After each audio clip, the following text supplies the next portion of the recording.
रोज़ आपके सामने सुबह आपको नसीहतें की जाती हैं और आपको बार बार कहा जाता है कि स्कूल आने की तरफ फोकस। परसों शकील सर ने भी गालिबन कल आपको कहा कि स्कूल आओ, लेकिन फिर भी हम थोड़ी सी स्ट्रेंथ जो है देख रहे हैं। मैं इसके बरअक्स एक और बात आपको कहना चाहूँगा कि हिंदुस्तान में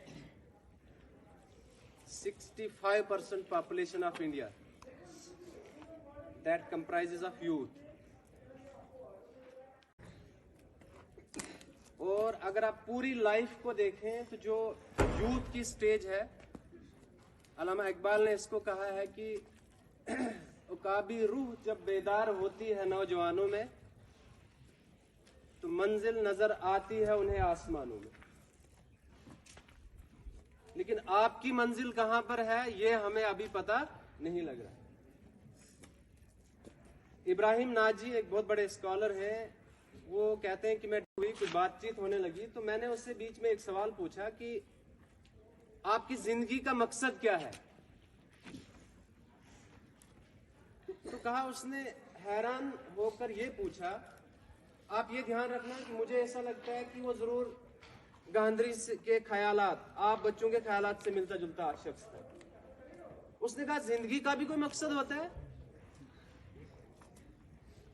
हाँ, हम तो पैदा हुए, हम इस दुनिया में आ रहे, जी रहे हैं, तो क्या इस जीने का कोई मकसद भी है?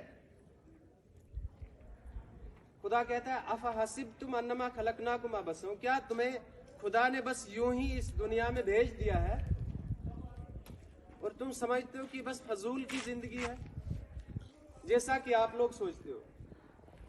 मेरे हिसाब से क्या है आपकी जिंदगी का मकसद? क्यों अल्लामा इकबाल ने कहा था कि उकाबी रूह जब बेदार होती है,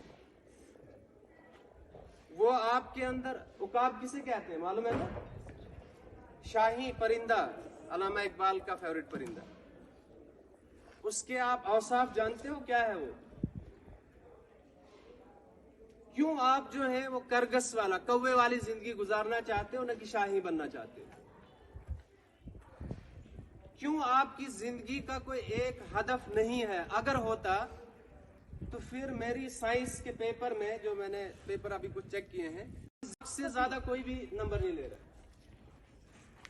8 नंबर वाला टॉपर आ रहा है आउट ऑफ 80। क्या है आपकी जिंदगी का मकसद? कौन है आपका जो आइडियल? कौन है? और आप किस जैसा बनना चाहते हो वो भी हमें पता लग जाएगा। तो हम आपको कहें कि आप उसी के नक्श कदम पर चलो, अब वहीं जाओ। कल मुझे सर बता रहे थे, बोल रहे थे कि सर यहाँ पे कुछ बच्चे हैं वो खेलने आते हैं, मतलब जब ब्रेक होती है, ब्रेक के टाइम पर यहाँ आते हैं, बाकी वो नजर नहीं आते। तो मैंने कहा कौन से हैं? तो मैंने भी आइडेंटिफाई किए कुछ। मतलब ये बात समझने से हम कासिर हैं। अच्छा चलो ठीक है, आपको खेल में बड़ा आनंद आता है, आप खेल में ही कुछ आगे करना चाहते हैं, आप सचिन तेंदुलकर बनना चाहते हैं। मेरे साथी जितने भी है ना, ये अब खेलने का मौका तो नहीं मिला मुझे। परसों बाली सर बता रहे थे, मैंने कहा कि मुझे जिंदगी में कभी गेम्स ने मौका नहीं दिया, लेकिन